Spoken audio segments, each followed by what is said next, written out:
एक रमा के जीवन की एक छोटी सी घटना पहले बताता हूं। बाबा साहब अम्बेडकर विदेश में शिक्षा ग्रहण करते थे।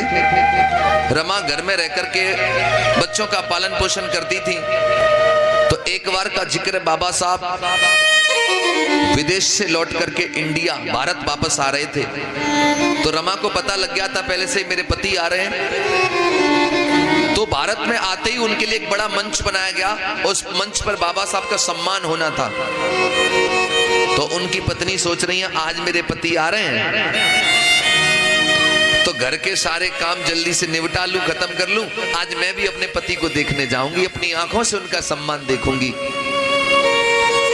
तो रमा घर के सारे काम माता बहनों कर रही हैं। और जब घर के सारे गृह कार्य पूरे कर लिए, इधर बाबा साहब मंच पर आ गए हैं और रमा तैयार होने के लिए मन कर रही है कि साड़ी निकाल लूं और तैयार होकर के जाऊंगी। तो रमा ने जैसे बक्सा खोला, साड़ी निकाली और ऐसे करके जब साड़ी खोली तो साड़ी में जगह जगह छेद हो रहे थे। रमा की आंखों में साड़ी को देख करके आंसू आ गए। रमा सोचने लगी मेरे पति का मंच पे सम्मान होगा और ये फटी हुई साड़ी मैं पहन कर जाऊंगी तो मेरे पति की बेइज्जती ना होगी। लेकिन मेरे पास तो एक अच्छी साड़ी नहीं है पहनने के लिए, अब मैं क्या पहन के जाऊं और मुझे पति का सम्मान देखना ही है। तब रमा को याद आया कि साहू जी महाराज ने एक बार मेरे पति को सर पे वो फेंटा बोलते हैं पगड़ी, वो बांधी थी। अगर साड़ी नहीं है तो क्या मैं उसी को साड़ी की तरह पहन करके चली जाऊंगी। तो रमा ने वही फेंटा निकाला, वो पगड़ी निकाली और साड़ी की तरह उसको लपेट लिया माताओं बहनों। और लपेटने के बाद वो बाबा साहब अम्बेडकर का अपने पति का सम्मान देखने के लिए गई। मंच बना था, काफी भीड़ थी। तो पत्नी कोई होगी तो पहली लाइन में ही तो बैठेगी, लेकिन रमा पहली लाइन में नहीं बैठी, पीछे भी नहीं बैठी रमा। वो पेड़ है ना, पेड़ के पीछे रमा जाकर के दूर से जाके छिप गई और वहीं से अपने पति को देख करके खुश होने लगी। बाबा साहब का मंच पे सम्मान हो रहा है। बाबा साहब जब मंच में अपना भाषण दे रहे हैं तो बाबा साहब की आंखों ने अपनी पत्नी रमा को देख लिया। जब रमा को देख लिया तो बाबा साहब मंच से नीचे उतर के गए, जाकर के पास में पहुंचे तो देखा ऊपर से नीचे रमा के तन पे तो एक साड़ी नहीं है। रमा वो पगड़ी को, कपड़े को लपेट करके आई है। बाबा साहब ने अपनी पत्नी के हाथ अपने हाथों में ले लिए, कहने लगी बाबा साहब रमा मुझे माफ कर देना, मैं तुम्हारा बड़ा अभागा पति हूं जो तुम्हें एक अच्छी सी साड़ी नहीं पहना पाया। रमा ने तभी क्या किया, एक उंगली साहब के ओठों पे रख दी, बोली साहब सब कुछ कहना लेकिन ये मत कहना कि आप मुझे एक अच्छी साड़ी नहीं पहना पाए। रमा कहने लगी साहब अगर आज मैं आपसे कुछ मांगू तो क्या मुझे दोगे? बाबा साहब कहने लगे अरे रमा वैसे भी तूने मुझसे अब तक मांगा ही क्या है, मांगो रमा, क्या मांगना चाहती हो मांगो, आज जो तुम मांगोगी मैं वो तुम्हें दूंगा।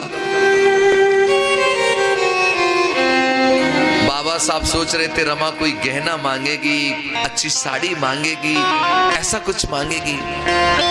तब रमा ने कहा साहब यदि आप मुझे कुछ देना चाहते हो तो मैं केवल इतना मांगना चाहती हूं कि रमा एक सुंदर साड़ी पहने न पहने, दुनिया में भारत में ऐसा काम करके जाना मेरे साहब जी कि रमा एक अच्छी साड़ी पहने न पहने लेकिन भारत में रहने वाली हर महिला, हर औरत, हर रमा एक सुंदर साड़ी पहने, बस इतना सा काम करके तुम चले जाना। बाबा साहब कहने लगे अरे पगली क्या मांग लिया तूने? मैं तो सोच रहा था तुम मुझसे गहने मांगेगी, कपड़े मांगेगी, लेकिन तूने क्या मांग लिया?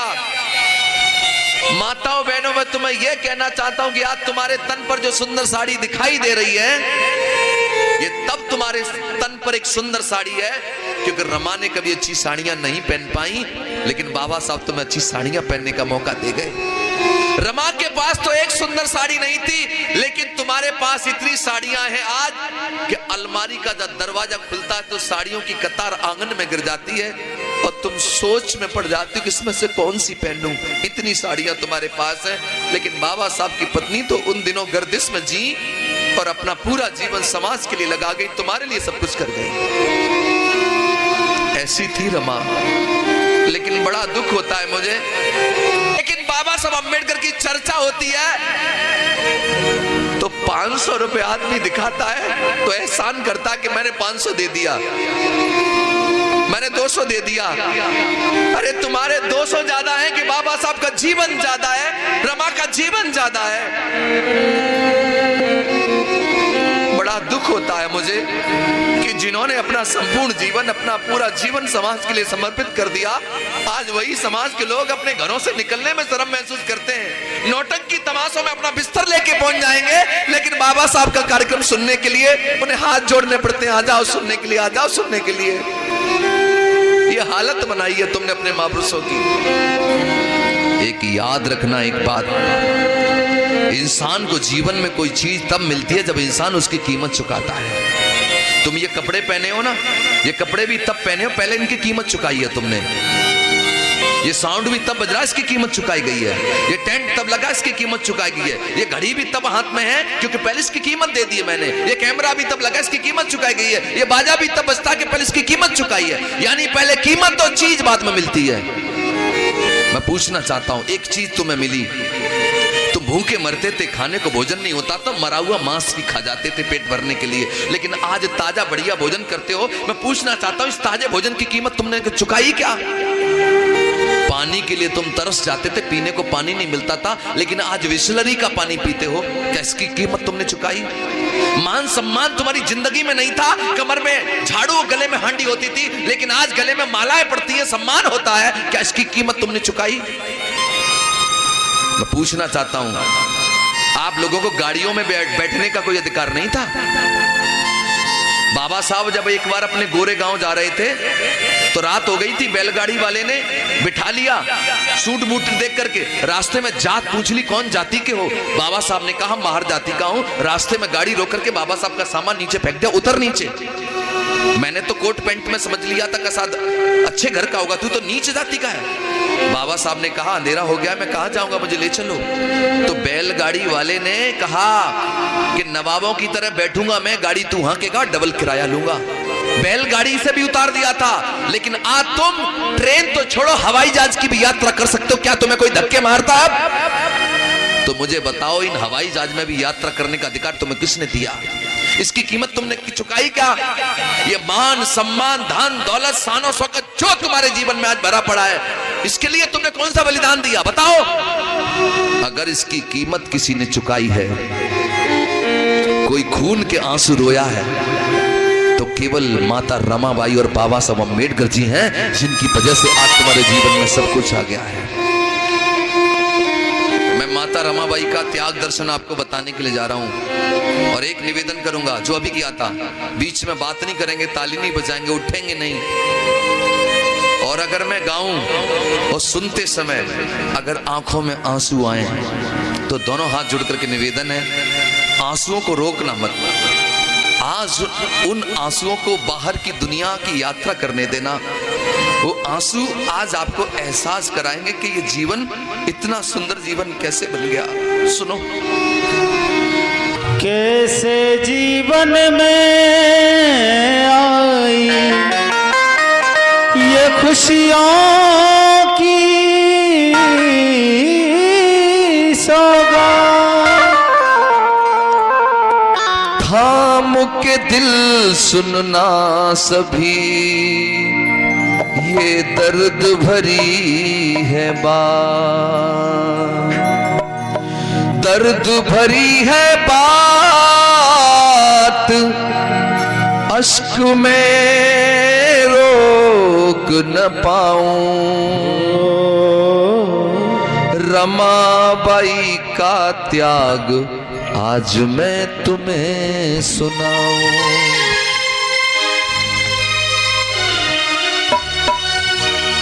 सुने पहली लाइन, जब मिला बाबा को वजीफा मेरे भीम बड़े हर्षाए।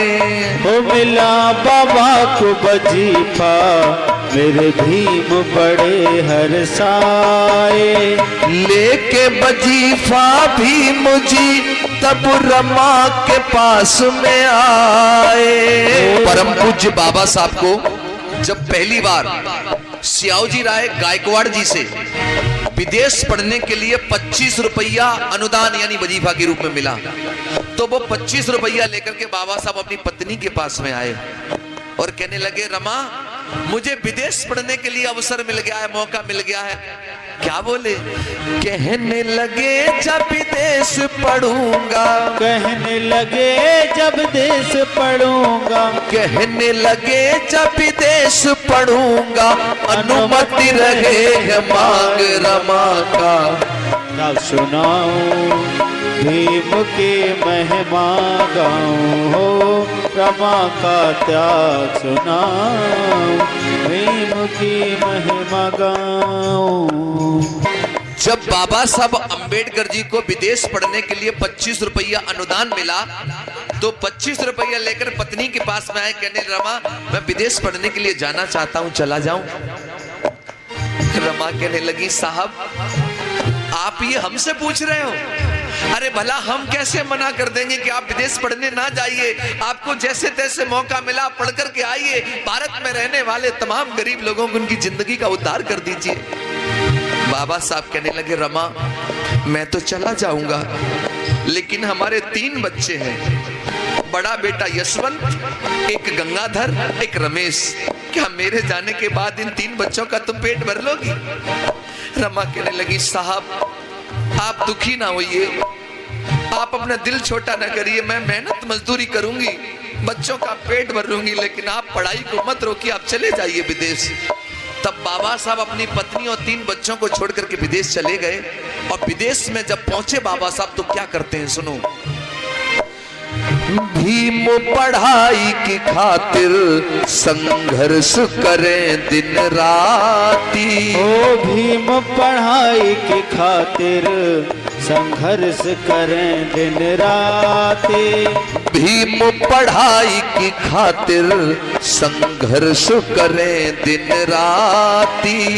भीम पढ़ाई की खातिर संघर्ष करें दिन राती। बाबा साहब जब विदेश में पहुंचे तो 18 घंटे ये बाबा साहब पढ़ते थे लगातार, 18 घंटे लगातार पढ़ते थे।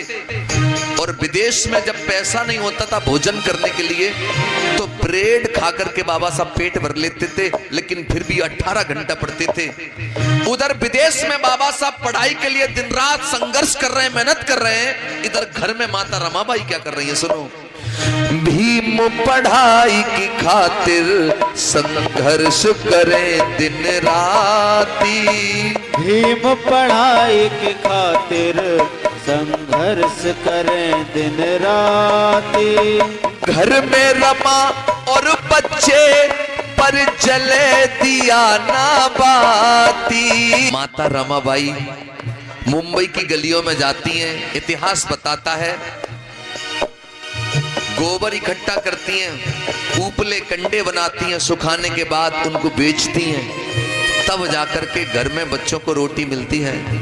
कभी साग होता है तो रोटी नहीं, रोटी होती तो साग नहीं। गर्दिश के मुसीबत के दिन उन्हीं दिनों रमा के 2 बच्चे गंगाधर और रमेश बारी बारी करके बीमार हुए।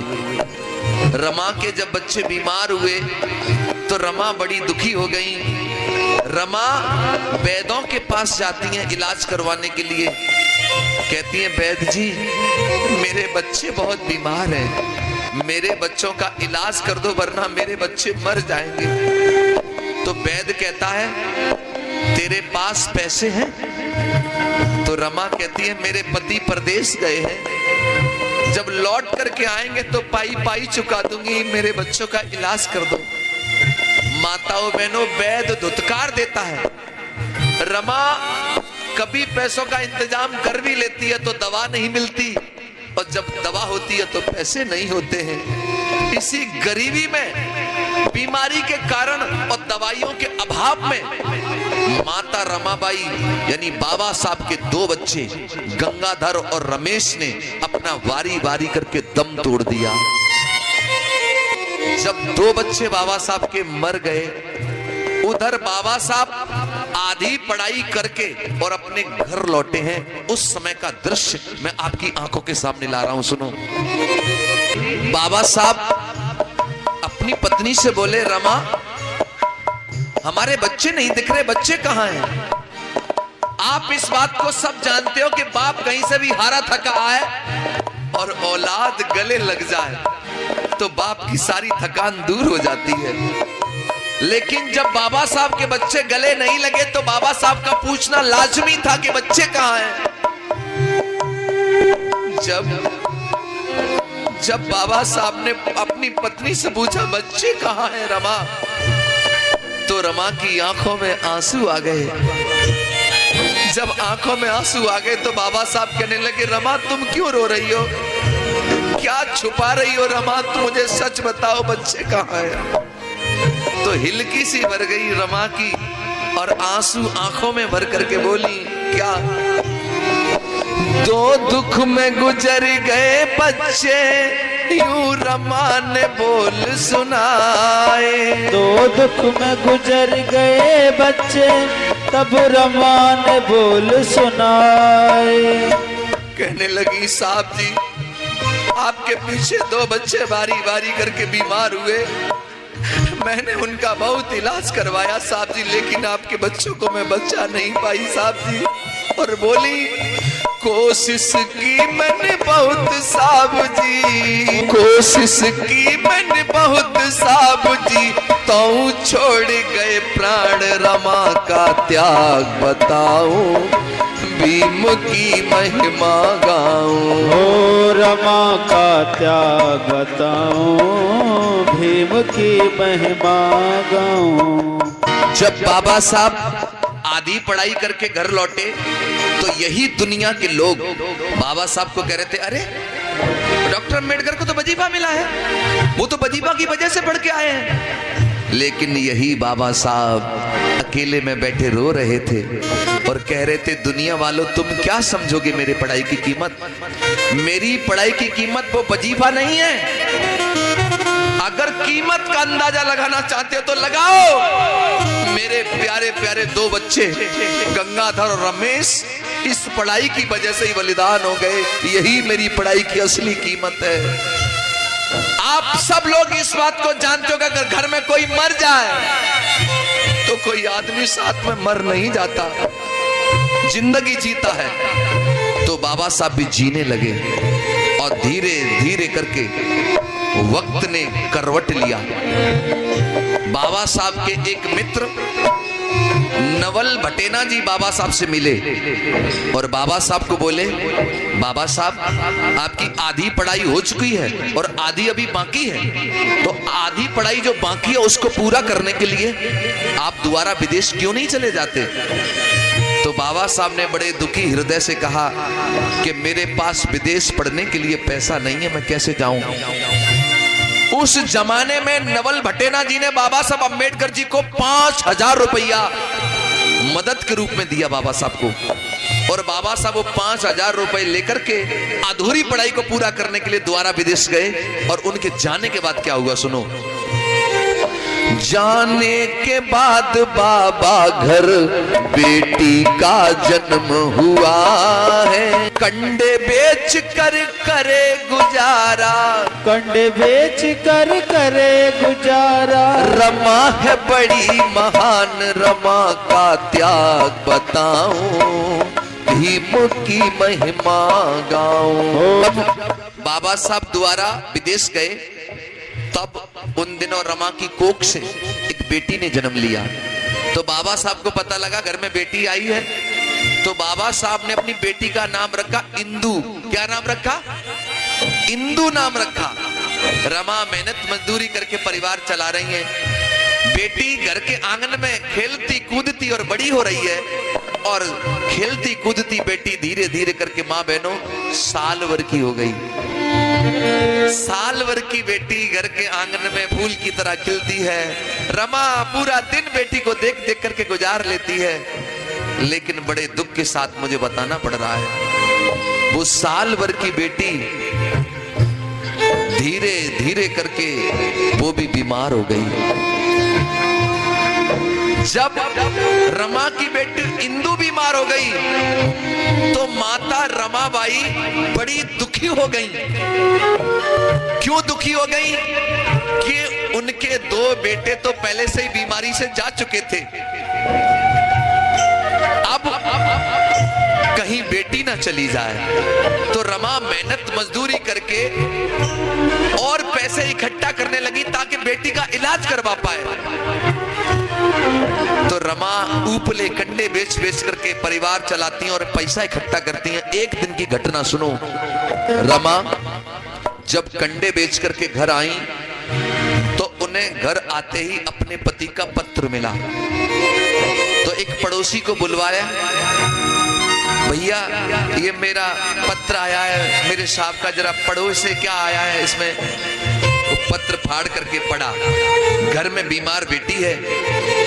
एक व्यक्ति पत्र पढ़ रहा, रमा सुन रही है, क्या लिखा है? हे रमा, मैं विदेश में हूं और मैं ठीक से रह रहा हूं, उम्मीद करता हूं कि तुम भी अच्छे से घर पे होंगी, लेकिन रमा एक बहुत बड़ी समस्या आ गई है। मैं जो 5,000 रुपए लेकर के आया था वो धीरे धीरे करके मेरी पढ़ाई में खर्च हो गए हैं और मेरे पढ़ाई के लिए मुझे पैसों की जरूरत है। रमा मैं विदेश में हूं, मैं किसी से मांग नहीं सकता, अगर हो सके तो कुछ पैसों का इंतजाम करके रमा भेज दो, वरना मेरी पढ़ाई मेरी सारी मेहनत बेकार चली जाएगी। जब रमा के आंखों के सामने पत्र पढ़ा जा रहा था और शब्द कानों को छू रहे थे, रमा की आंखों से आंसू गिर रहे थे। एक झलक रमा अपनी बीमार बेटी पे डालती है और एक नजर माता रमाबाई पत्र पर डालती हैं। आंखों में आंसू भर भर के माता रमाबाई रोने लगी। और रोने लगी, क्यों रोने लगी माता रमाई? इसलिए क्योंकि रमा ने मेहनत मजदूरी करके थोड़े से पैसे इकट्ठे किए हैं। रमा सोच रही है इन पैसों से पहले बेटी का इलाज करवाऊं कि इन पैसों को पति की पढ़ाई के लिए भेज दूं। अगर ये पैसे मैंने बेटी के इलाज में लगा दिए तो मेरे पति की पढ़ाई रुक जाएगी, और यदि ये पैसे मैंने पति की पढ़ाई के लिए भेज दिए और मेरी बेटी का इलाज नहीं हुआ तो मेरी बीमार बेटी मर जाएगी। अब कोई तो बताए मुझे, मैं क्या करूं? मैं पहले अपनी बेटी बचाऊं कि पति की पढ़ाई कराऊं? कोई तो बताओ मुझे। मैं पूछना चाहता हूं, अगर ये घड़ी तुम्हारी आंखों के सामने आ जाए तो क्या करेगी कोई मां? हर मां पहले अपनी बेटी ही बचाएगी, लेकिन रमा ने ऐसा नहीं किया। रमा ने सारे पैसे इकट्ठे किए और पति को भेजने का मन बना लिया। क्यों? रमा जानती थी कि यदि आज मेरी बेटी का इलाज नहीं हुआ तो एक बेटी मरेगी आज मेरी, और यदि मेरे साहब की पढ़ाई रुक गई तो भारत में कितनी बेटियां मर जाएंगी फिर इसका कोई अंदाजा नहीं लगा पाएगा। तो एक बेटी मरे तो मर जाए, मैं एक बेटी के पीछे तमाम करोड़ों बेटियों को बलिदान नहीं कर सकती। तो माता रमाबाई ने सारे पैसे इकट्ठे किए, पहले अपनी पति की पढ़ाई के लिए सारे पैसे भेज दिए, और जब बीमार बेटी इंदु का इलाज नहीं हुआ तो रमा की बेटी इंदु ने घर के आंगन में दम तोड़ दिया। जब बेटी ने दम तोड़ दिया तो रमा चीख करके अपनी बेटी को गोदी में लेकर के रोने लगी, तड़पने लगी। रमा, तब मेरा समाज के लोगों से कहना है, रमा चाहती तो बचा लेती अपनी बेटी को, लेकिन रमा चाहती थी कि साहब पढ़ करके आएंगे तो भारत में तमाम बेटियों बेटियों को अच्छी जिंदगी जीने का मौका देंगे, इसलिए इन्होंने अपनी बेटी को बलिदान कर दिया और आपकी बेटियों को बचा लिया। तब मेरा कहना है, आज बाबा साहब की बेटी तो दुनिया में नहीं रही, लेकिन बाबा साहब अपनी पढ़ाई को पूरा करके जब भारत लौट करके आए, घर आए, तो क्या हुआ, बाबा साहब जब पढ़ाई पूरी करके घर लौटे तो उन्हें बेटी नहीं मिली घर में। बहुत दुख हुआ बाबा साहब को, लेकिन आते ही बाबा साहब को नौकरी मिली। तो रमा सोच रही थी, मेरे पति आएंगे, नौकरी करेंगे, अच्छी साड़ी मिलेगी पहनने को, अच्छा भोजन मिलेगा खाने को, मैं अपने 3 बच्चों का दुख भूल जाऊंगी। बाबा साहब अम्बेडकर नौकरी के लिए गए, गुजरात के वडोदरा में बाबा साहब नौकरी के लिए गए। बाबा साहब ने मात्र 10 दिन नौकरी की। पहले तो बाबा साहब को किराए का कमरा नहीं मिला जाति की वजह से, तो पारसियों की धर्मशाला में बाबा साहब रुके। जब ऑफिस जाते थे बाबा साहब ड्यूटी के लिए, तो बाबा साहब के कुर्सी मेज कोने में पटक दिए जाते थे। बाबा साहब जो ऑफिस से बाहर आते थे तो पूरी ऑफिस को गौमूत्र से धुलवाया जाता था। अगर चपरासी फाइल लेकर के आता भी था तो दरवाजे के अंदर नहीं जाता था, फेंक करके फाइल देता था। बाबा साहब फाइल को पढ़ते, सिग्नेचर करते, वो भी फेंक के देते, लेकिन वो हाथ नहीं लगाता, पहले गौमूत्र छिड़क के शुद्ध करता, तब फाइल को शुद्ध करके हाथ लगाता। बाबा साहब जो ऑफिस से बाहर जाते तो पूरी ऑफिस को धुलवाया जाता था गौमूत्र से। 10 दिन गुजारे बाबा साहब ने ऐसे, और 11वें दिन लोगों को पता लगा कि डॉक्टर अंबेडकर धर्मशाला में रुकते हैं। तो कुछ लोग लाठी डंडे लेकर के आए और बाबा साहब का सामान रात में ही उठा के फेंक दिया। अरे डॉक्टर अंबेडकर, तुमने धर्मशाला को अपवित्र कर दिया, तुमने इसको दूषित कर दिया। बाबा साहब ने कहा, मुझे आज की रात रुक जाने दो, मैं कल दूसरी जगह अपना सामान शिफ्ट कर लूंगा, लेकिन आज रुक जाने दो मुझे। उन्होंने एक नहीं मानी, बाबा साहब का सामान फेंक दिया। उसी रात बाबा साहब अम्बेडकर ने कसम उठाई कि आज के बाद मैं जिंदगी में कभी नौकरी नहीं करूंगा। मैं जब गवर्नमेंट एम्प्लॉई अधिकारी हूं, तब ये लोग मेरे साथ ऐसा व्यवहार करते हैं जातिवाद का, तो मेरी समाज के साथ क्या क्या करेंगे ये लोग। बाबा साहब ने कहा, आज के बाद मैं अपना पूरा जीवन अपनी समाज के उद्धार के लिए, कल्याण के लिए लगाऊंगा। अगर मैं अपनी समाज को गुलामी की जंजीरों से आजाद नहीं करवा पाया तो मैं खुद अपने आप को गोली मार करके हत्या कर लूंगा। ये बाबा साहब ने तुम्हारे लिए संकल्प ले लिया। जब उनकी पत्नी को पता लगा कि बाबा साहब नौकरी नहीं करेंगे तो क्या हुआ, जब बाबा साहब ने मना कर दिया मैं नौकरी नहीं करूंगा, समाज सेवा करूंगा, तो उनकी पत्नी ने अपने आप को समझा लिया, साहब जैसी तुम्हारी इच्छा। अब बाबा साहब जब नौकरी नहीं किए तो परिवार बाबा साहब को चलाना था, रोजी रोटी के लिए जरूरत थी पैसों की। तो क्या किया बाबा साहब ने, सुनो, जब वकालत करने लगे, कोर्ट में जाने लगे, तो पूरा दिन माताओं बहनों बैठे रहते थे अपने बस्ते पर। कोई भी दुजायती केस लेकर के नहीं आता था। 1-1 रुपए के लिए बाबा साहब मोहताज हो गए। परिवार कैसे चले? उन्हीं गरीबी के दिनों में, गर्दिश के दिनों में माता रमाबाई की कोख से एक बेटे ने जन्म लिया। एक बेटे ने जन्म लिया। तो बाबा साहब के घर में जब बेटा आया तो बाबा साहब ने अपने बेटे का नाम रखा राजरतन। क्या रखा? राजरतन। इतना प्यारा बेटा था बाबा साहब का राजरतन। गोदी में लेकर के बाबा साहब अपने बेटे को लाड़ करते थे, प्यार करते थे, अपनी पत्नी को कहते थे, सुनो रमा, ये मेरा बेटा राजरतन देश की गद्दी पर राज करेगा। तो रमा बड़ी खुश हो जाती थी। होनहार प्यारा बेटा, सबसे प्रिय बेटा था बाबा साहब का। और बाबा साहब अपनी किताब में खुद लिखते हैं, बाबा साहब का बेटा राजरतन 10 महीने का हो गया।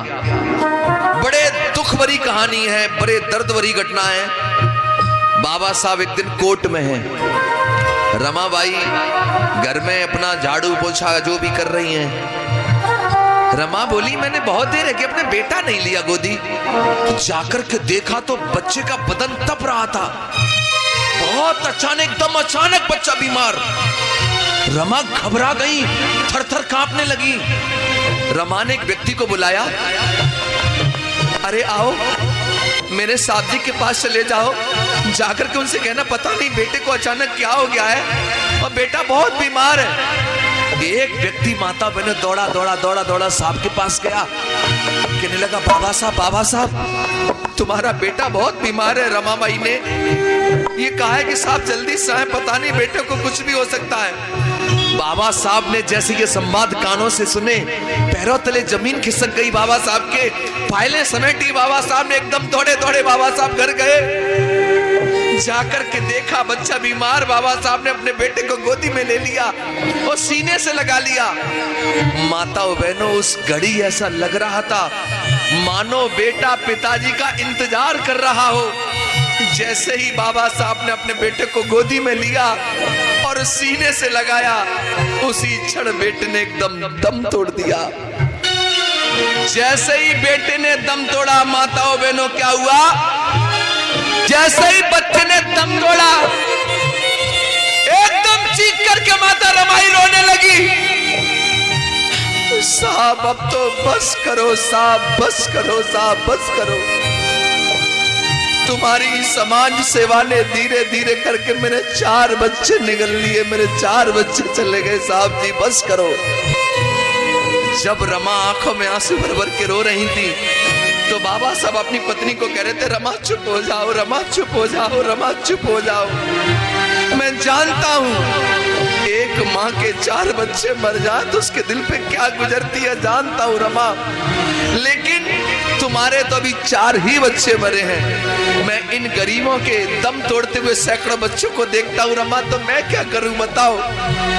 तुम तो रो करके अपने दिल को तसल्ली बना लोगी, लेकिन मैं तो रो भी नहीं पाता रमा। तभी रमा कहने लगी, साहब आप मुझसे कहते थे कि हमारा बेटा राजरतन देश पे राज करेगा। आज मैं आपसे पूछना चाहती हूँ साहब जी, आज मुझे बता दो, क्या मेरे बेटे राजरतन को तुम देश की गद्दी पर राज करा सकते हो? बताओ, राज कराओगे? बाबा साहब को अपनी कही हुई बात याद आ गई, एकदम आंखों से आंसू गिरे। बाबा साहब के कहने लगे, रमा मैं जानता हूं हमारा बेटा मर चुका है और मरा हुआ बेटा राज नहीं कर सकता, लेकिन रमा तुम्हारे आंसुओं की सौगंध खा करके आज मैं वचन लेता हूं, बेटे की लाश को साक्षी मान करके आज मैं वचन देता हूं रमा, मैं दुनिया में ऐसा काम करके जाऊंगा। अरे जब भी किसी रमा की कोख से कोई इंदु, कोई बेटी पैदा होगी, या किसी भी रमा की कोख से कोई बेटा पैदा होगा, एक दिन वो देश की गद्दी पर राज करेगा, वो देश की गद्दी पर राज करेगा, देख लेना तुम रमा। बाबा साहब अम्बेडकर जी के जब 4 बच्चे दुनिया से चले गए, एक बेटा बचा केवल बड़ा वाला यशवंत। बाबा साहब अपनी पत्नी को जो वचन दिए थे, उस वचन के लिए बाबा साहब दिन रात संघर्ष करने लगे, मेहनत करने लगे। हर रमा की कोख से पैदा होने वाले बेटे राजरतन को देश में राज कराना चाहते थे बाबा साहब। जब बाबा साहब तुम्हारे लिए संघर्ष कर रहे थे, तो बाबा साहब पर जानलेवा हमला भी हुआ, बाबा साहब के रास्ते रोकने का काम किया गया। तो उनकी पत्नी को जब ये बात पता लगती कि मेरे पति की जान को खतरा है, तो बाबा साहब की पत्नी डर गई। और माताओं बहनों, धीरे धीरे करके वो बाबा साहब अम्बेडकर की प्राण प्रिय पत्नी रमा बीमार हो गई। अब बाबा साहब तुम्हारे लिए भी मेहनत कर रहे हैं और अपनी पत्नी का इलाज भी करवा रहे हैं, लेकिन बाबा साहब अपनी पत्नी को ठीक नहीं करा पाए। और बाबा साहब की प्राण प्रिय पत्नी 27 मई का महीना 27 तारीख 27 मई सन 1935 में 37 वर्ष 3 महीना और 20 दिन की होकर के सदा सदा के लिए बाबा साहब को छोड़ करके चली गई। 37 साल की उम्र में बाबा साहब की पत्नी छोड़ के चली गई बाबा साहब को, अकेले रह गए बाबा साहब। एक बेटा बचा, लेकिन बाबा साहब को अपने बेटे की भी चिंता नहीं थी। क्यों? क्योंकि बाबा साहब को अपने बेटे से ज्यादा तुम्हारी चिंता थी, तुम्हारी चिंता थी, तुम्हारी चिंता थी, तुम्हारी चिंता थी, मेरी चिंता थी। बाबा साहब हमारे जीवन में खुशियां देखना चाहते थे। और पता है, जब बाबा साहब अम्बेडकर के हाथों में कलम आई और देश का संविधान लिखने का मौका मिला, तो तो बाबा साहब ने अपनी पत्नी को दिया हुआ वचन निभाया। बाबा साहब ने जो मान सम्मान पाया उसकी विरासत लिखी, वसीयत लिखी, धन दौलत की वसीयत लिखी, वोट डालने की वसीयत लिखी, ऊंचे ऊंचे मकानों में रहने की वसीयत लिखी। मान सम्मान धन दौलत जो कुछ हासिल किया वो सब कुछ बाबा साहब ने लिखित में तुमको दे दिया। एक विरासत, एक वसीयत लिख डाली। जानते हो उस वसीयत में किसका नाम लिखा? अगर तुम में से कोई बाप होता, तुम में से कोई बाप होता तो अपनी औलाद का नाम लिखता, लेकिन बाबा साहब ने उस वसीयत में अपनी औलाद का नाम नहीं लिखा, तुम्हारा तुम्हारा तुम्हारा और मेरा नाम लिख दिया। जानते हो वसीयत क्या है? वो वसीयत कुछ और नहीं, वो वसीयत है भारत देश का संविधान। जब तक संविधान जिंदा है तब तक तो तुम लोग जिंदा हो, तुम्हें सारे हक अधिकार मिले हुए, और जिस दिन ये संविधान खत्म हो गया फिर तुम्हारे पास कोई अधिकार नहीं रहेगा। माताओं बहनों, यही बाबा साहब जब बूढ़े हो गए तो आगरा में आए थे 18 मार्च सन 1956 को। आगरा में लाल किले के सामने आंखों में आंसू भर करके बाबा साहब ने एक बात कही थी, संदेश दिया था, ए बहुजन समाज के लोगों, भारत के लोगों, मैं तो बूढ़ा हो चला, मेरी सांसों का कोई भरोसा नहीं है, सांसें कब निकल जाएं, लेकिन मैं तुम्हें इतना बताना चाहता हूं कि मैं अपने 4 बच्चे, अपनी पत्नी, अपना पूरा जीवन लगा करके तुमको यहां तक लेकर के आया हूं। अगर हो सके तो मेरे कारवां को आगे बढ़ा देना, लेकिन पीछे मत गिरने देना। लेकिन आज मैं देख रहा हूं क्या बाबा साहब के कारवां को आप आगे बढ़ा रहे हो? बाबा साहब की मेहरबानी से नौकरियां मिली, 50-50 हजार रुपए तनख्वाह मिलती है, उस तनख्वाह से केवल आप और आपका परिवार चलता है। समाज में 500 रुपए देने में भी तुम्हें शर्म आती है। मैं पूछना चाहता हूं, आज घर में रंगीन टीवी और सुंदर बीबी को पाकर के भूल गए बाबा साहब कमीशन। माताओं बहनों, एक अच्छा बेटा वही होता है कि बाप धन दौलत छोड़ के जाए तो बेटा उसका लुत्फ उठाता है।